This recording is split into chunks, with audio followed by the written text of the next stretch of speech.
शेतकरी बंधू भगिनींनो नमस्कार. महात्मा फुले कृषी विद्यापीठ राहुरी अंतर्गत विभागीय विस्तार केंद्र कृषी महाविद्यालय पुणे, कृषी विभाग महाराष्ट्र शासन व किसान पुणे यांच्या संयुक्त विद्यमाने आयोजित खरीप पिके उत्पादन तंत्रज्ञान प्रशिक्षण कार्यक्रम 2024 मध्ये मी डॉक्टर विकास भालेराव आपल्या सर्वांचे सहर्ष स्वागत करतो. कार्यक्रमाची सुरुवात आपण विद्यापीठ गीताने करू. विद्यापीठ गीत प्लीज.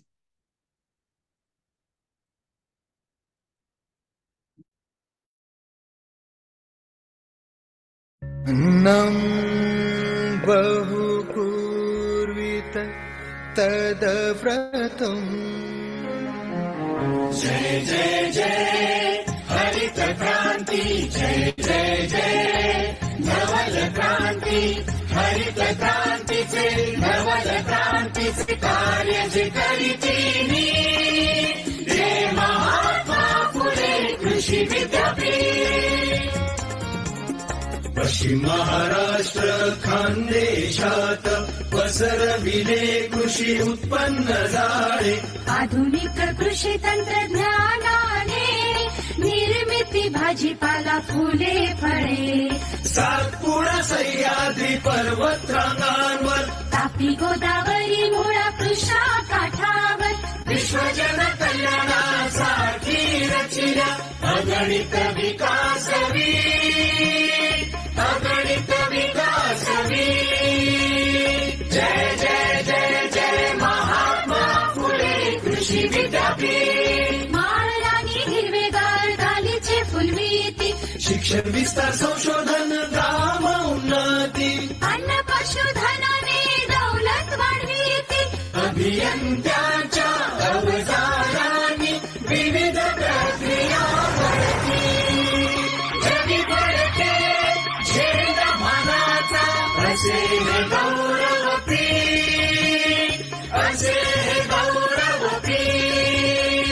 जय जय जय जय महात्मा फुले कृषी विद्यापीठ. जय जय जय जय महात्मा फुले कृषी विद्यापीठ.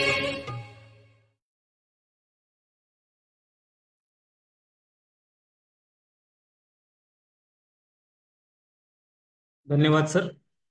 शेतकरी बंधू भगिनींनो, खरीप पिके उत्पादन तंत्रज्ञान प्रशिक्षण कार्यक्रम 2024 आपण 12 जून 2024 पासून 16 जुलै 2024 पर्यंत आयोजित केलेला आहे. आपल्या महात्मा फुले कृषी विद्यापीठाचे सन्माननीय कुलगुरू डॉक्टर प्रशांत कुमार पाटील सर यांच्या संकल्पनेतून आणि यांच्या मार्गदर्शनाने आपण महात्मा फुले कृषी विद्यापीठ राहुरी येथे झालेले व होत असलेले संशोधन शेतकऱ्यांच्या शेतापर्यंत पोहोचवण्यासाठी सदर कार्यक्रमाचे आयोजन केले आहे. या कार्यक्रमामध्ये खरीप हंगामामध्ये घेतल्या जाणाऱ्या विविध पिकांचे उत्पादन तंत्रज्ञान, पीक संरक्षण याविषयी आपण व्याख्याने आयोजित केलेली आहे. आज दिनांक आज दिनांक 5 जुलै 2024 रोजी आपण एका महत्त्वाच्या विषयावरती व्याख्यान आयोजित केलेलं आहे. काल आपण बाजरी पिकाचे उत्पादन तंत्रज्ञान याविषयी डॉक्टर बराटे सरांचं व्याख्यान ऐकलं. आज आपण त्याला अनुसरूनच बाजरी पिकावरील एकात्मिक रोग नियंत्रण याविषयी डॉक्टर चतुर ठाकरे सर यांचे आपण व्याख्यान आयोजित केलेले आहे. डॉक्टर चतुर ठाकरे सर हे वनस्पती रोगशास्त्रज्ञ आहेत. ठाकरे सर नमस्कार. हे वनस्पती रोगशास्त्रज्ञ आहेत. ठाकरे सर नमस्कार सर. नमस्कार. हा, ठाकरे सर हे वनस्पती रोगशास्त्रज्ञ आहे. बाजरी संशोधन प्रकल्प कृषी महाविद्यालय धुळे येथे. डॉक्टर ठाकरे सर हे गेले 31 वर्ष महात्मा फुले कृषी विद्यापीठ राहुरी येथे विविध पदांवरती संशोधन व शिक्षणाचे काम करत आहेत. ठाकरे सरांनी आतापर्यंत 50 विविध शास्त्रीय लेख हे राष्ट्रीय व आंतरराष्ट्रीय नियतकालिकांमध्ये प्रसिद्ध झालेले आहेत त्यांचे. त्याचप्रमाणे शेतकऱ्यांना त्यांच्या भाषेमध्ये झालेले संशोधन समजावे यासाठी त्यांनी 60 विस्तारपर लेख लिहिले आहेत. त्याचप्रमाणे त्यांनी 8 रेडिओवरती भाषणे दिलेली आहेत. तसे त्यांचे 2 टेलिव्हिजनचे कार्यक्रम झालेले आहेत. सरांनी आतापर्यंत 7 पदव्युत्तर विद्यार्थ्यांना वनस्पती रोगशास्त्रातील पदव्युत्तर विद्यार्थ्यांना मार्गदर्शक म्हणून काम केलेले आहे. त्याचप्रमाणे डॉक्टर ठाकरे सर यांनी बाजऱ्या या पिकातील 2 वाणांच्या प्रसारणामध्ये त्यांचे बहुमोल असे मार्गदर्शन आहे. त्याचप्रमाणे डाळिंब पिकाच्या 2 वाणांच्या निर्मितीमध्ये त्यांचा सहभाग आहे. सरांनी आतापर्यंत विद्यापीठ सेवेमध्ये असताना 4 वेगवेगळ्या शिफारशी शेतकऱ्यांसाठी दिलेल्या आहेत. सरांना उत्कृष्ट कृषी लेख लिहिणारे लेखक म्हणून बळीराजा या मासिकाने त्यांना पारितोषिक दिलेले आहे. एकूण 2 पारितोषिके त्यांना आतापर्यंत भेटलेली आहेत. असे हे डॉक्टर चतुर ठाकरे सर जे गेली बरेच वर्ष बाजरी या पिकामध्ये काम करत आहे, ते आज आपल्याला बाजरी पिकावरील एकात्मिक रोग नियंत्रण याविषयी व्याख्यान देणार आहेत. तर मी ठाकरे सरांना विनंती करतो की त्यांनी आपल्या व्याख्यानाला सुरुवात करावी. Thackeray sir please.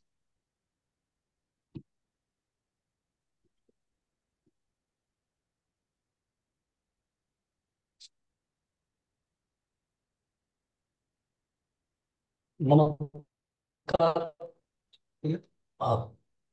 नमस्कार शेतकरी बंधूंनो. हे होत नाही.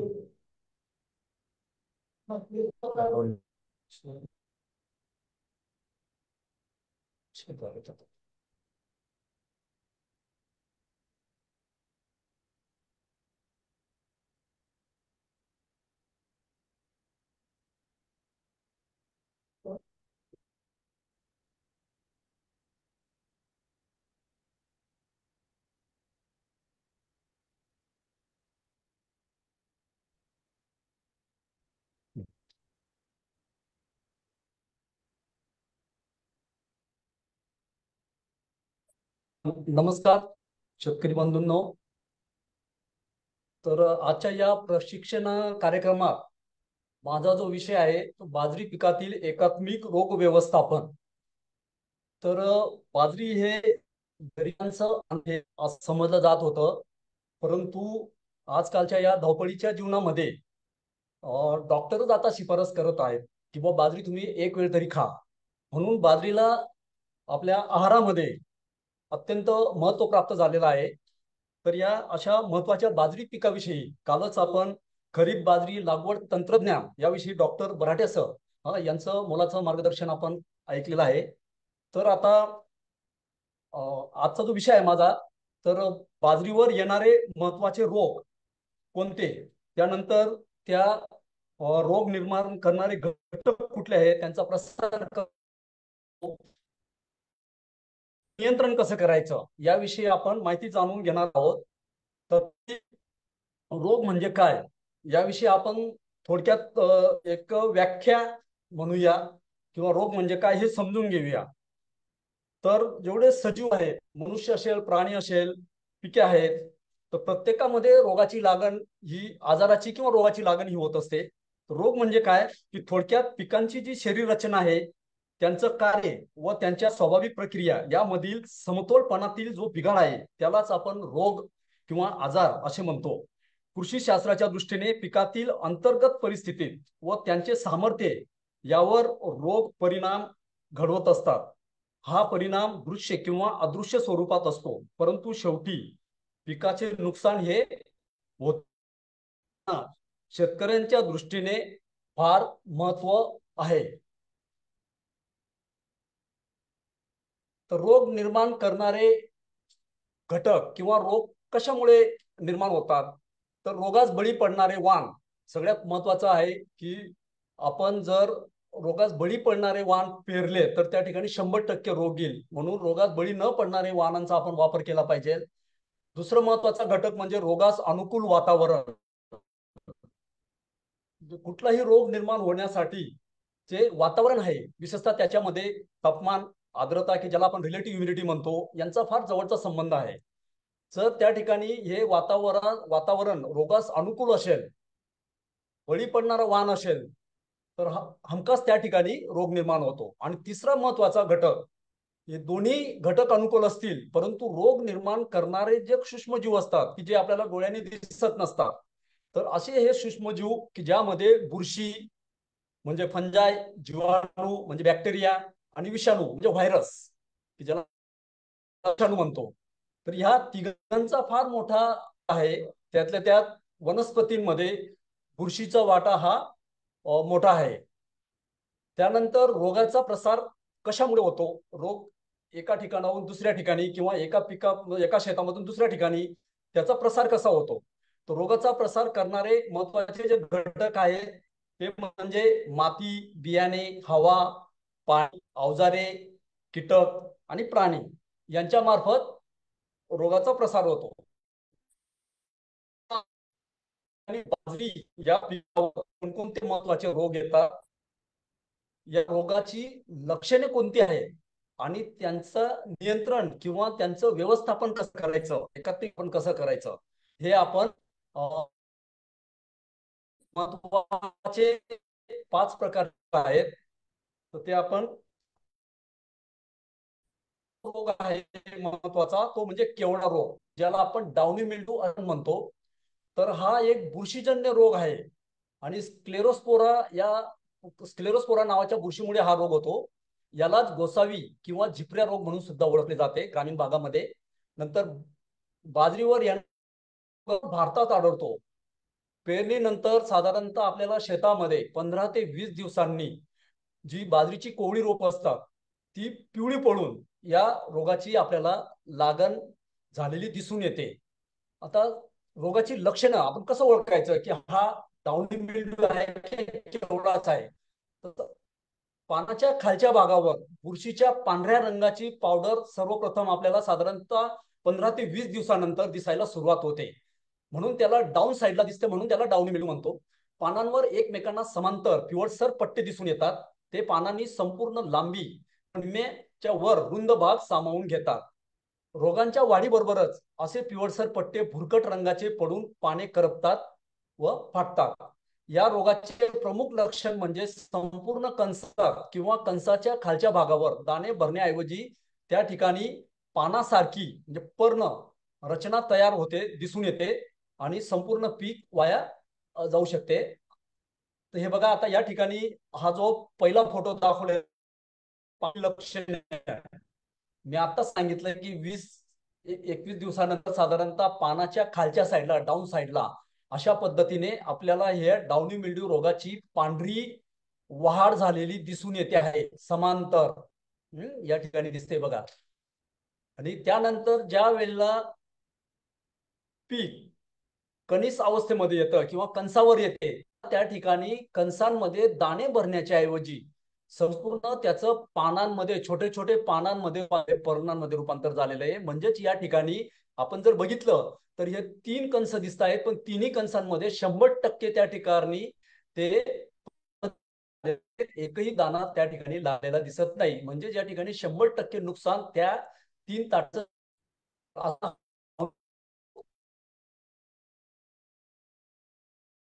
अशी दिसून येत आपल्याला, तर त्यावरून सहज ओळखू शकू डावणी पेंडू रोग आहे. जर असा डावणी पेंडू आला, तर त्या ठिकाणी वाढ थांबते.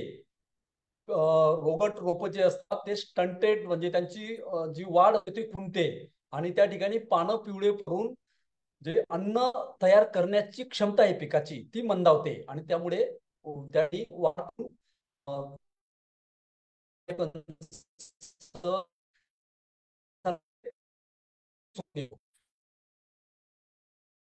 त्यामुळे केवढा रोगाचा प्रसार होतो.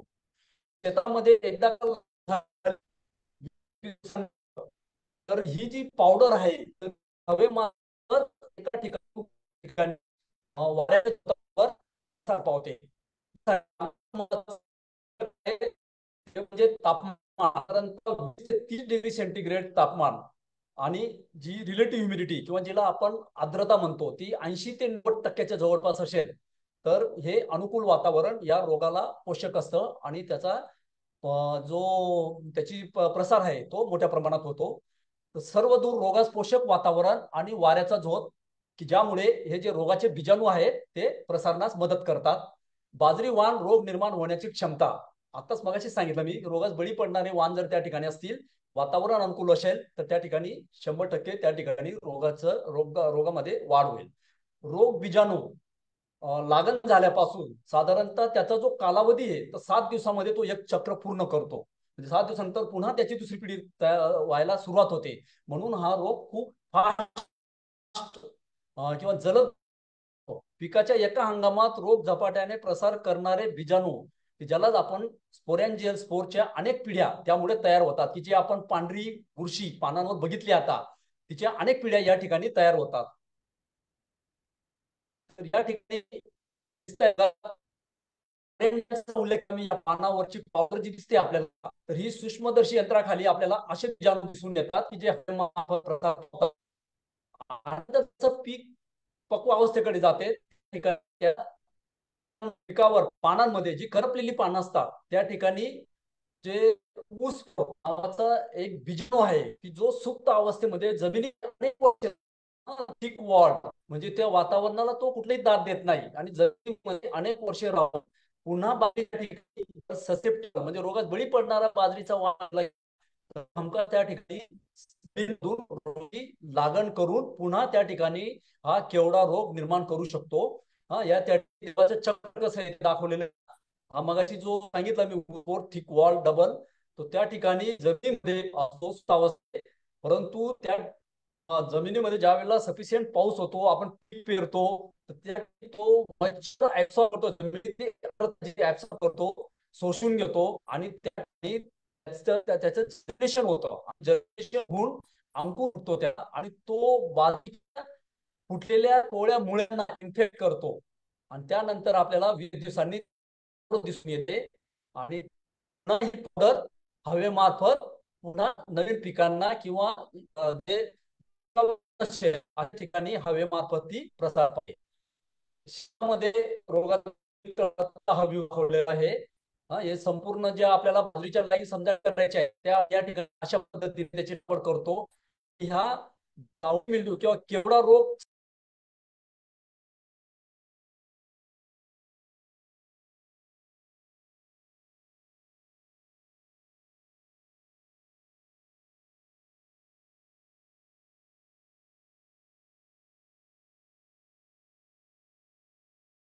तर डिस्कनेक्ट झालेला आहे चतुर सरांचा. होतील ते लगेच जॉईन. Yes sir.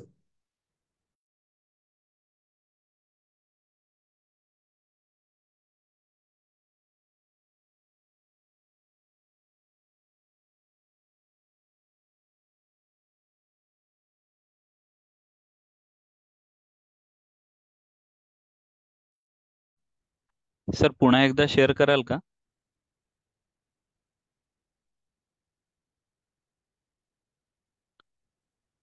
सर आवाज येतो माझा?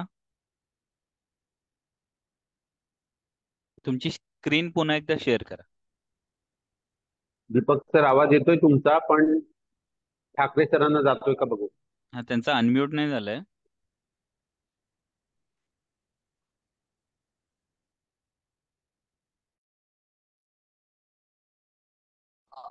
येतोय आता? आवाज येतोय सर? येतोय येतोय. शेअर स्क्रीन करा पुन्हा एकदा.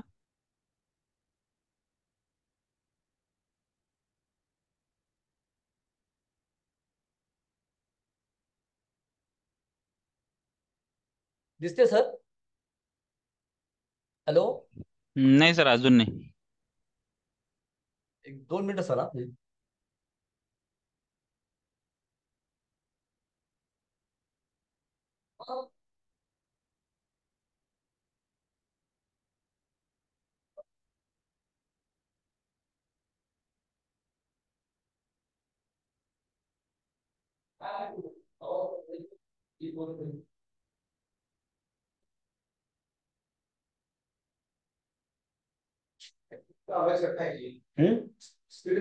चालू आहे पण ते मग हे झाले ना ते एंड करू एंड शो. शेअर परत करायचं.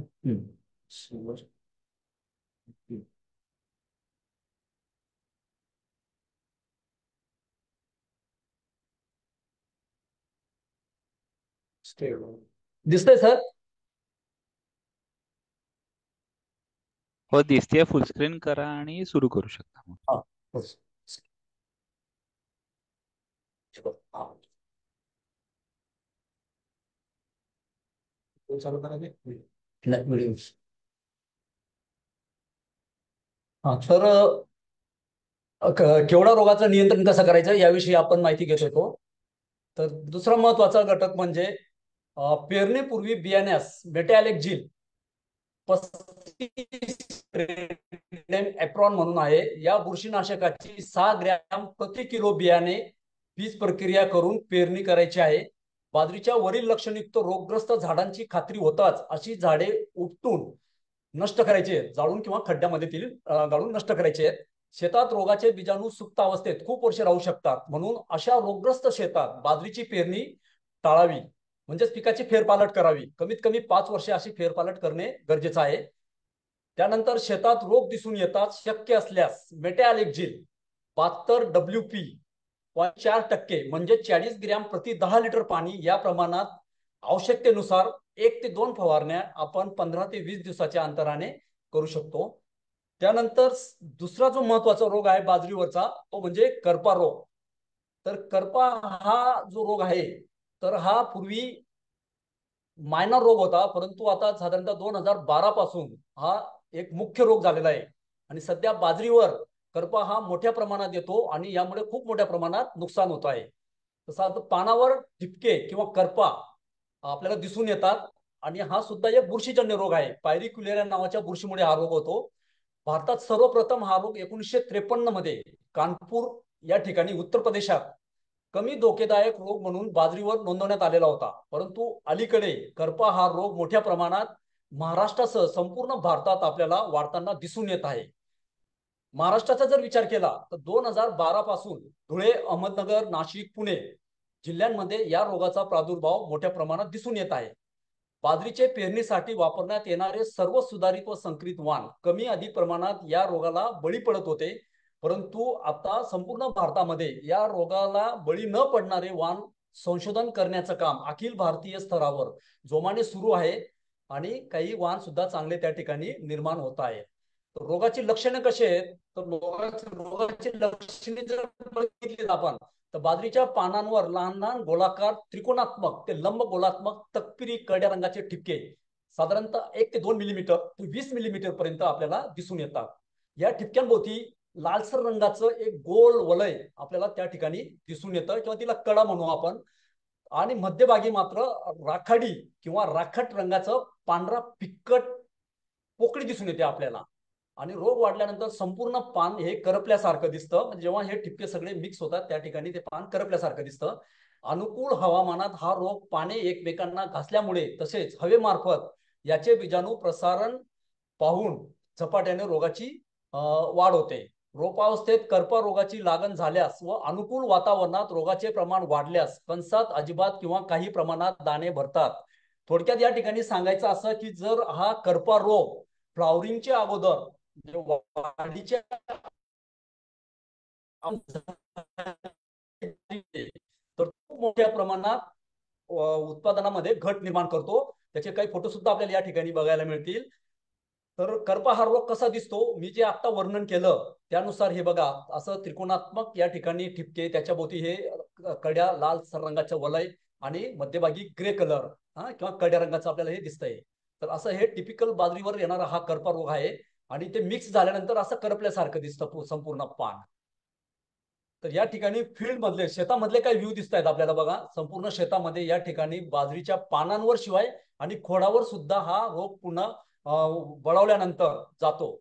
आणि प्रत्यक्ष शेतामध्ये या ठिकाणी काही आपल्याला कंस दिसत आहेत, परंतु त्या ठिकाणी त्याच्यामध्ये दाणे भरलेले नाहीत अजिबात किंवा मोठ्या प्रमाणात लॉजिंग झालेलं आहे. कारण का ज्या वेळेला तो रोग, करपा रोग खोडावर येतो तर त्या ठिकाणी त्या मोठ्या प्रमाणात असतं.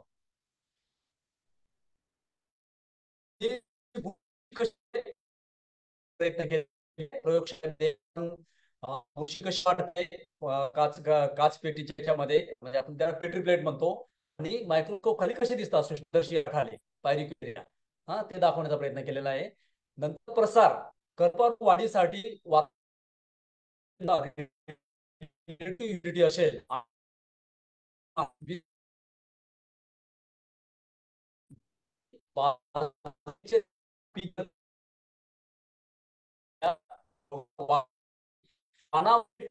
बुरशीचे बीजाणू हवेमार्फत व पावसावर प्रसारण पावत असतात.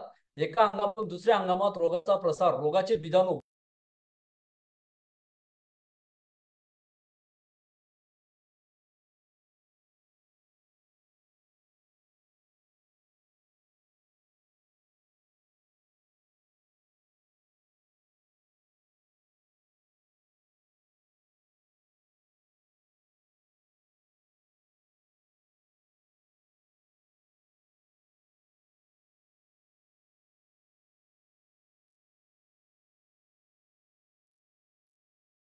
सर सर आवाज येतोय? येतोय सर. सर शेअर स्क्रीन कराल सर परत एकदा? हा, शेअर स्क्रीन घेऊन जाते, काय समजा काय होते.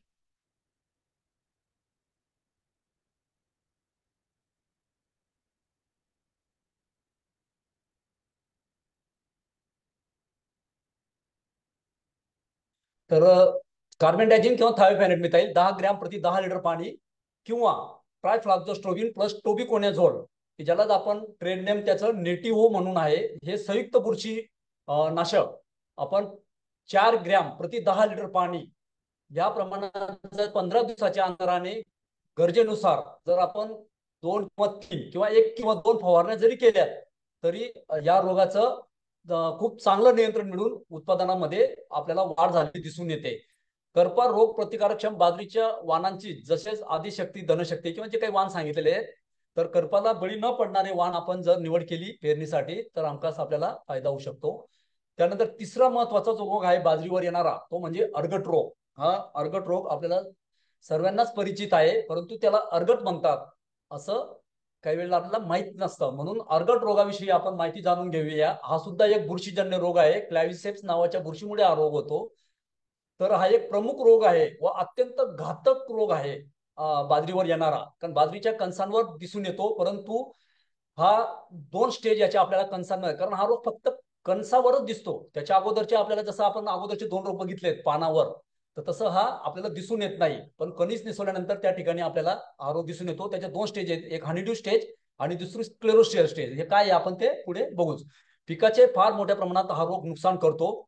तर याचे 2 प्रकारचे बीजाणू, मॅक्रो आणि मायक्रो असे बीजाणू तयार होत असतात, त्यामुळे मोठ्या प्रमाणात त्याचा प्रसार होतो. रोगाची प्राथमिक लागण जमिनीतून दोरा सदृश्य नावाची जे बीजाणू असतात, अस्कोस्पोर म्हणतो आपण, त्याद्वारे होत असते. हा रोग मोठ्या प्रमाणात वातावरणास अनुकूल असून, रोगास अनुकूल वातावरण धान्य उत्पादन व धान्याची प्रतीचे मोठे नुकसान करते. कणसात दाण्याची जागा या बुरशीचे बीजाणू घेतात आणि त्याच्यामध्ये जे एक प्रकारचे ह्या बीजाणूंमध्ये स्क्लेरोशियल बॉडीज मध्ये जे विष असते, विष असतं, त्याला ते विष आपल्याला हे मेंदू किंवा इतर याला सुद्धा विषबाधा करते. तर हे स्क्लेरोशियल भेसळ बाजरी मनुष्य किंवा प्राण्यांना खाऊ घालणे सुद्धा प्राणघातक ठरते. कारण हे जे बीजाणू असतात हे कसे दिसतात या ठिकाणी आपण बघू, बाजरीच्या दाण्यासारखेच असतात, म्हणून ते बऱ्याचदा ते मिक्स होतात. तर रोगाचा प्रसार कसा होतो, तर वातावरणातील सर्वोच्च आर्द्रता 80 ते 85%, तापमान 20 ते 30 डिग्री गेली व रात्रीचं थंड तापमान साधारणतः 15 ते 20 डिग्री जर तापमान असेल आणि पीक फुलोऱ्या अवस्थेत असेल तर रोगाची लागण होऊन 4 ते 7 दिवसात मधयुक्त स्राव पाझरताना दिसतो, की जी हनी अगोदर सुरुवातीला दिसते आणि त्यानंतर 15 ते 20 दिवसांनी आपल्याला बीजाणू अवस्था दिसते, की तिला आपण स्क्लेरोशेल स्टेज म्हणतो. पिकाची कापणी किंवा मळणी करताना हे जे बीजाणू असतील तर हे जमिनीत किंवा धान्यामध्ये मिसळून पुढील हंगामात आर्गट रोग निर्माण करतात. पाऊस पडल्यानंतर जमिनीत हे स्क्लेरोशेल बीजाणू पुनरुज्जीवित होऊन असंख्य ऍस्कोस्पोर तयार होऊन हवेमार्फत फुलोरा अवस्थेमध्ये, तर ह्या रोगाची लागण फक्त फुलोऱ्या अवस्थेत होते, कणसांपर्यंत येतात व त्या ठिकाणी फुलोऱ्या अवस्थेत संपूर्ण ढगाळ वातावरण आणि झिमझिम पाऊस असेल व हवेतील आर्द्रता वाढ झालेली असेल तर असं हे अनुकूल वातावरण या रोगाला मोठ्या प्रमाणात प्रसार करण्यास मदत करतात. सततच्या पावसाने पराकण धुतले जाऊन परागीभवन होण्यास अडथळे निर्माण होतात व अशा परिस्थितीमध्ये अर्गट रोग निर्माण होण्याचे प्रमाण सुद्धा वाढते. नंतर रोगाची लक्षणं काय आहेत, तर लक्षण पूर्वी फुलोरा अवस्थेत दिसून येतात. सर्वात प्रथम गुलाबी फिकट रंगाचे आपल्याला त्या कणसावर दिसून येतात, याला हनीड्यू अवस्था किंवा हनीड्यू स्टेज म्हणतात. ती मधासारखी दिसते म्हणून तिला हनीड्यू स्टेज म्हणतात. कालांतराने पिकाच्या पक्व अवस्थेमध्ये हा चिकट मधासारखा होणारा स्राव गायब होतो आणि त्या ठिकाणी आपल्याला कणसाचा भाग हा काळपट दिसतो. कणसामध्ये ठिकाणी लहान भुरकट किंवा काळपट रंगाचे बीजाणू दिसतात, की ज्याला अर्गट रोग किंवा त्याच्या ते आणि बाजरीच्या परिपक्वतेबरोबर किंवा कापणी करण्याच्या वेळी असे बीजाणू बाजरीच्या दाण्याबरोबर मातीत मिसळून पुढील हंगामातील बाजरीच्या पिकात लागण होऊन नुकसान करण्यास मदत करतात. आता हे बघा, मी जे मगाशी वर्णन केलं तर दोन्ही स्टेज या तर ठिकाणी तुमची आपल्याला दिसते. स्क्रीन शेअर ही कराल आहे का परत हनीड्यू स्टेज. एकदा? स्क्रीन शेअर झालीच नाहीये तुमची. झाली नाही? एक मिनिट सर.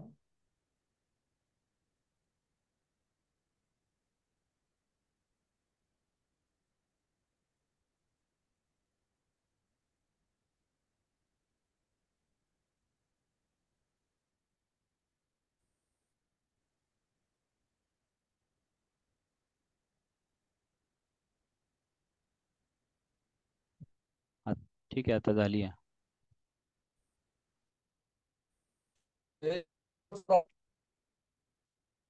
दोन स्टेज या ठिकाणी, पहिली दुसरी आहे या ठिकाणी दाण्याच्या ऐवजी क्लेरोशेल या ठिकाणी झालेलं आहे. त्यांच्या क्लेरोशेल बॉडीमध्ये त्या बुरशीचं एक प्रकारचं जे विष असतं ते तयार होत असतं आणि ते आपल्याला अपायकारक असतं मनुष्याला.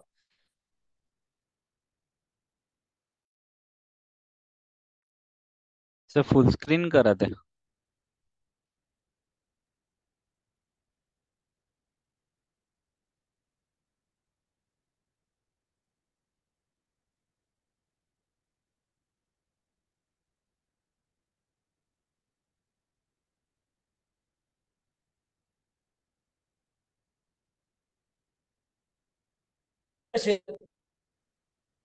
सर स्क्रीन शेअर दिसते?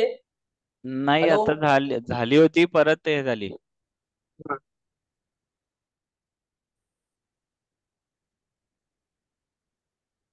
झाली होती पण परत अनशेअर झाली. आता दिसते सर? अजून नाही. दिसत? नाही सर, अजून नाही दिसत आहे.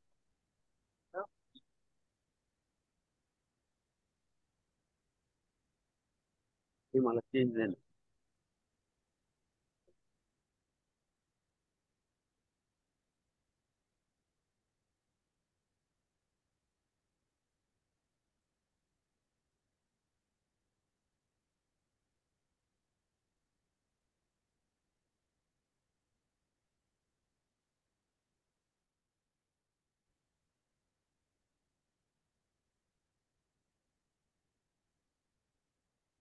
दिसते सर?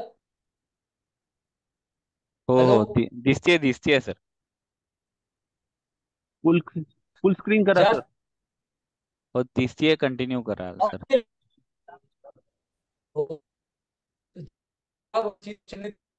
आणि पुढील वर्ष कमीत कमी पीक घेऊ नये. अर्ध रोगाची लागण झालेल्या जमिनीची उन्हाळ्यात खोल नांगरट करून जमीन चांगली तापू द्यावी, ज्यामुळे अर्गट बीजा किंवा ह्या स्क्लेरोशिया स्वच्छ बियाणे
ठाकरे सर, आवाज येत नाही तुमचा. येतोय सर. येतोय सर. हो, येतोय. हा.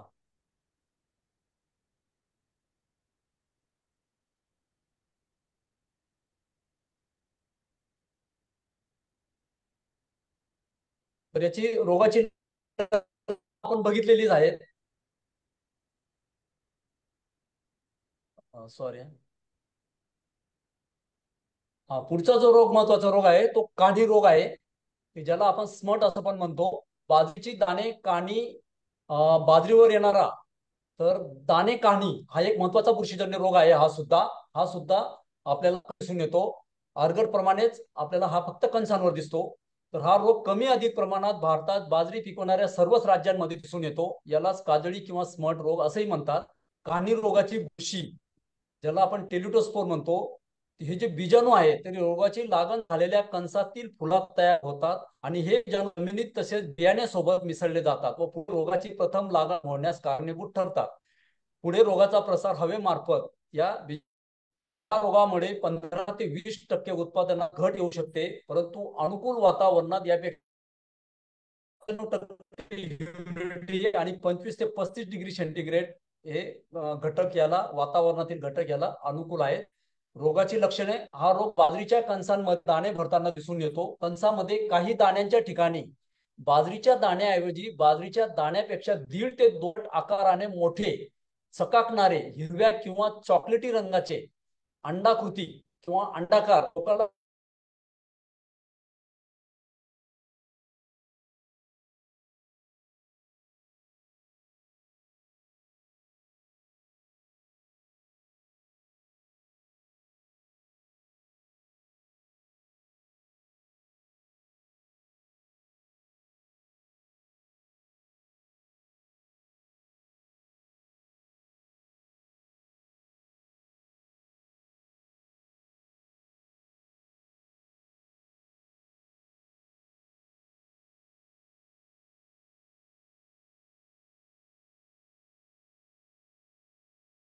आपल्याला काणीचे हे जे आता बाजरीचे जर आपण कणीच बघितलं तर हे नॉर्मल दाणे आहेत या ठिकाणी दिसत आहेत आणि या ठिकाणी हे स्मटचे दाणे आहेत किंवा त्याला आपण काणी म्हणतो. हे बघा, म्हणजे त्याच्या जवळजवळ दुप्पट ते आकाराने मोठे आहेत आणि टोकाला निमुळते आहेत. तर याचे जर आपण त्या ठिकाणी दिसून येते की जी स्मटची पावडर असते आणि त्या पावडर मध्ये त्या ठिकाणी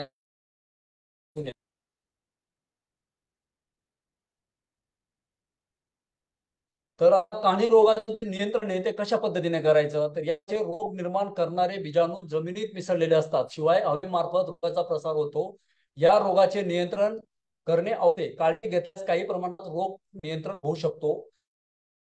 काढून जाळून किंवा खड्ड्यात नष्ट करावीत. एका शेतात सतत बाजरीचे पीक घेऊन द्यावी. बाजरी बरोबर मठ किंवा मूग हे आंतरपीक घेतल्यास रोगाची तीव्रता कमी दिसून येते. नंतर पेरणीकरिता नेहमी खात्रीशीर प्रमाणित बियाणे वापरावे. उन्हाळ्यात खोल नांगरट करून जमीन चांगली तापू द्यावी. बाजरी करताना ढगाळ हवामान व आर्द्रता म्हणजे वातावरण अनुकूल असले तर कार्बोक्सिन 0.2% म्हणजे 20 ग्रॅम प्रति 10 लिटर पाणी किंवा टिबुकोनेझोल फवारणी केल्यास रोगाची तीव्रता कमी करता येते. त्यानंतर पुढचा महत्वाचा रोग म्हणजे आणि हा सुद्धा एक बुरशीजन्य रोग आहे. पक्षी या बुरशीमुळे हा रोग होतो आणि हा ऑब्लिगेट पॅरासाइट म्हणतो आपण याला, की म्हणजे फक्त हा सजीव वनस्पतीवरच येणारा रोग आहे. तर बाजरीवर हा रोग प्रामुख्याने असताना शेवटी येतो, म्हणजे साधारणतः शेवटच्या 10-15 दिवसामध्ये हा रोग मोठ्या प्रमाणात फारसा परिणाम होत नाही, परंतु चाऱ्याची प्रत मात्र खराब होते. त्याचे जीवनचक्र पूर्ण करण्यास जो विविध पिकांची गरज असते की ज्याला आपण होस्ट म्हणतो. एक म्हणजे प्रथम होस्ट जो आहे तो बाजरा, की त्याचा प्रायमरी होस्ट. दुसरा जो आहे तो अल्टरनेट होस्ट, की त्याशिवाय त्याचं जीवनचक्र पूर्ण होत नाही, आणि ते म्हणजे वांगी. निरभ्र स्वच्छ वातावरण, रात्रीचे थंड वातावरण म्हणजे 20 डिग्री सेंटीग्रेड पेक्षा कमी तापमान आणि दवबिंदू रोगाची लागण होण्यास अनुकूल असतं व रोग जलद गतीने प्रसारण पावण्यास वाढण्यास मदत होते. त्याची लक्षणे कशी आहेत तर बाजरीच्या पानांवर नारंगी तपकिरी रंगाचे लहान गोलाकार ठिपके आपल्याला दिसून येतात. संपूर्ण पान थोड्याच दिवसात वरून तसेच खालून नारंगी लाल रंगाचे भरून जाते. जर काही तपकी त्याच्यावर शिंपलेली असं आपल्याला जाणतं. अशा पानावरून आपण बोट जरी फिरवला तर त्या बोटाला बुरशीची लालसर रंगाची पावडर आपल्याला लागते. किंवा अशा शेतामध्ये जर आपण घुसलो आतमध्ये बाजरीमध्ये तर संपूर्ण आपल्या कपड्यांना त्या ठिकाणी ही बुरशीची पावडर हे लागते. इव्हन अंगाला पण आणि कपड्यांना पण. रोग बळावल्यानंतर पीक रोगग्रस्त दिसते. कालांतराने असे रोगग्रस्त संपूर्ण पीक वाळून सुकू लागतं, म्हणजे शेवटच्या 15 दिवसामध्ये फास्ट वाढतं ते, आणि त्यामुळे त्याची चाऱ्याची जी प्रत आहे ती खराब करतं. आणि याचा प्रसार जो आहे तर द्वितीय प्रसार जो असतो तो हवेमार्फत मोठ्या प्रमाणात होत असतो.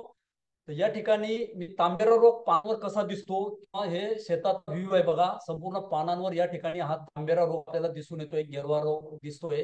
की असंच आपण गव्हामध्ये सुद्धा बघतो, गव्हात सुद्धा असा आपल्याला गेरवा रोग दिसून येतो, पानांवर फळांवरचा सुद्धा. परंतु या ठिकाणी बाजरीवर जास्त तो पानांवर मोठ्या प्रमाणात कव्हर करतो, खालून आणि वरून दोन्ही साईडने. आणि त्याचे बीजाणू जर आपण प्रयोग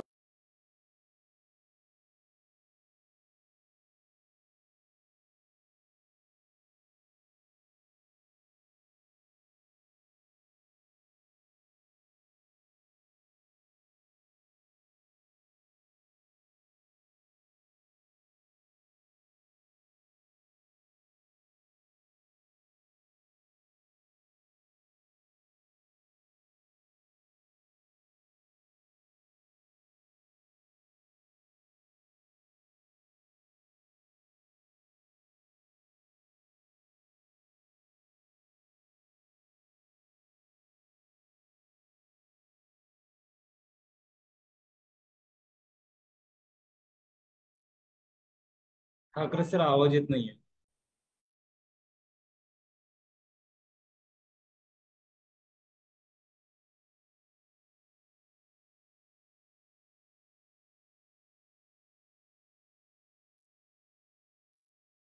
तर मला वाटतं की हा सेशन आपण थांबवूया आणि परत घेऊया हा सेशन हवा तर.